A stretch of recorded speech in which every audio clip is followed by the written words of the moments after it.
कि बच्चे के लिए वो तरस रहे हैं। तो जो इंसान बच्चे के लिए तरसता है वो दवा नहीं खिलाता है अपनी पत्नी को। पवन जी द्वारा मुझे जब दवा खिलाया जाता था, उस चीज़ के विरोध में जब मैं बोलती थी तो मुझे इतना टॉर्चर किया गया।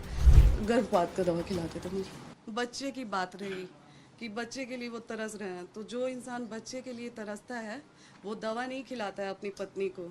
मुझे हर बार दवा खिलाया गया। अब बहुत सारी चीज़ें मैंने आज भी मीडिया में नहीं रखी थी, लेकिन आज पवन जी ने मुझे मजबूर कर दिया है। मैं पवन जी को बदनाम नहीं कर रही हूँ, मैं बस अपना पक्ष रख रही हूँ। खुद के बारे में जो चीज़ें हैं वो मैं आज मीडिया में रख रही हूँ। पवन जी द्वारा मुझे जब दवा खिलाया जाता था, उस चीज़ के विरोध में जब मैं बोलती थी तो मुझे इतना टॉर्चर किया गया कि मैंने स्लीपिंग पिल्स खा लिया था, नींद की गोली। उस समय उनके भैया रानू भैया जी थे, और उनके टीम मेंबर में से दीपक भैया थे, बिक्की जी थे।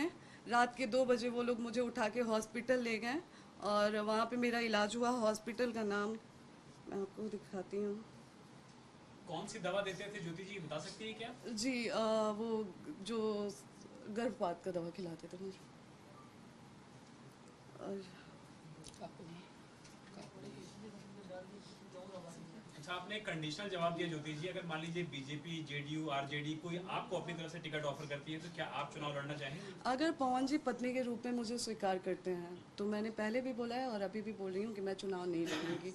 और अगर पवन जी मुझे पत्नी के रूप में स्वीकार ही नहीं करते हैं तो आज मैं भी समाज से पूछना चाहूँगी, क्या मुझे जीने का हक नहीं है? अगर पत्नी के रूप में वो मुझे स्वीकार करते ही नहीं है तो मैं कहाँ जाऊँ? क्या मैं अपने लिए खड़ी नहीं हूँ? क्या मैं एक ऐसी औरत बन के रह जाऊँ कि लोग मुझे देख के ये सोचे कि मैं हार गई अपनी चीज़ों से?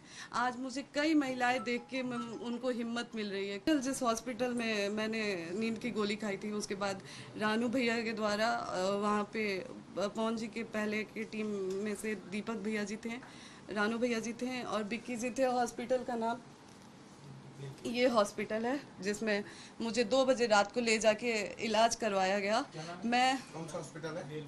बेले व्यू मल्टी स्पेशलिस्ट हॉस्पिटल। कहाँ का हॉस्पिटल है? ये हॉस्पिटल आपका शहर बता दीजिए, शहर। मुंबई का है, अंधेरी का।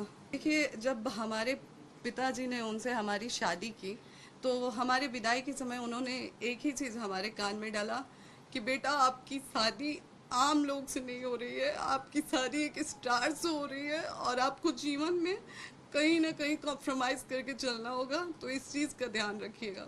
आप कभी भी पवन जी से पूछ लीजिएगा इस चीज़ को लेके, मैंने उनसे कभी कोई बात नहीं किया है, कुछ नहीं बोला है।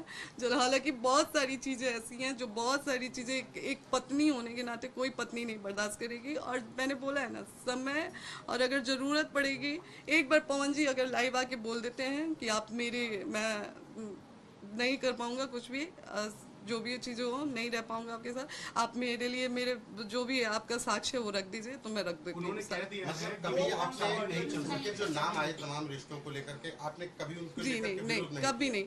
आप लोग देखिए, हमारे हिंदू सनातन धर्म में भगवत गीता का बहुत मायने है। आप लोग भगवत गीता सामने रखवा के कसम खिला लीजिए कि इस चीज़ का विरोध कभी मेरे तरफ से नहीं हुआ गया। मैंने बहुत चीज़ें देखी थी लेकिन हर बार मुझे मेरे कान में वो चीज़ें आ जाती थी कि बेटा आपकी शादी एक नॉर्मल इंसान से नहीं हुई है, एक्टर से हुई।